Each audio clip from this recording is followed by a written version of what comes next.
யாதவ் வந்து இந்த ஓடிப்போனார் ஸ்டாலின் ஓடி போய் ஒளிஞ்சாருன்னு சொன்னார் இல்லையா?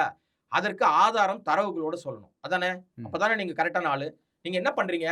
அது சொன்னதுனால இப்ப என்ன நடந்து போச்சுன்னா, அன்றைக்கு என்ன நடந்ததுன்னு எல்லாரும் பேச ஆரம்பிச்சுட்டாங்களா? இப்ப நானே என்ன சொல்றேன்? அவர் ஸ்டாலின் வந்து பெங்களூர்ல இருந்து ரிட்டர்ன் வந்து திரும்பி வந்து பெங்களூர் போல. திரும்பி வந்துட்டாரு பாதியில. வந்து அவர் நேரா போய் சரண்டர் ஆனாரு. மிசாவையே பார்த்தோம். நேரடியாக நாங்க வந்து சட்டப்படி நாங்க செய்வோம். இப்ப நீங்க உதாரணத்துக்கு திமுக ஊழல் கட்சி அப்படின்னு நீங்க வந்து ஃப்ரேம் பண்ண பார்க்குறீங்கன்னு வச்சுங்களேன். ஆதாரத்தோட சொல்லணும்ல.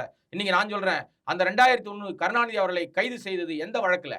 மேம்பால ஊழல் வழக்குல கைது பண்ணீங்க. எவ்வளோடா ஊழல் பண்ணிட்டாங்க? குற்றச்சாட்டு என்ன? ₹12,00,00,000. சம்பவம் நடந்து எத்தன வருஷம் ஆச்சு?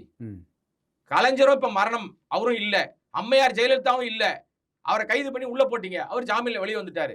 இன்று வரை சார்ஜ் ஷீட் போடப்படல. அந்த மேம்பாலங்கள் ஊழல் நடந்திருக்கு. மேம்பாலம் தரமற்ற பொருளா கட்டப்பட்டிருக்குன்னு முகமது அலி போய் மேம்பாலத்தை எட்டி உதைக்கிறார் ஒரு காவல்துறை அதிகாரி. போட்டோலாம் வந்துச்சு. பார்த்திருப்பீங்க நீங்க பத்திரிகையாளரா. முன்னாடி நடந்துச்சு. கைது பண்ண அவர தூக்குனாரு பாருங்க முருகேசன். மயிலாப்பூர் ஏசி. அவர் ஆவடியில இன்ஸ்பெக்டரா இருக்கும்போது எனக்கு நெருங்கிய நண்பர்.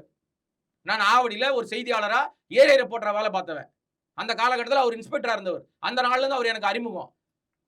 இப்ப நீங்க ஊழல் குற்றச்சாட்டுன்னு சொல்லி 10 மேம்பாலங்கள் மீது அவ்வளவு பிரச்சனை பண்ணி அரெஸ்ட் பண்ணி உள்ள வச்சீங்களே. இன்னைக்கு வரைக்கும் சார்ஜ் ஷீட் போடலையே. அந்த மேம்பாலங்கள் இன்னி வரைக்கும் கட்டுறுதியாக சாட்சியா நிக்குது. அப்ப உங்க ஊழல் குற்றச்சாட்டு என்ன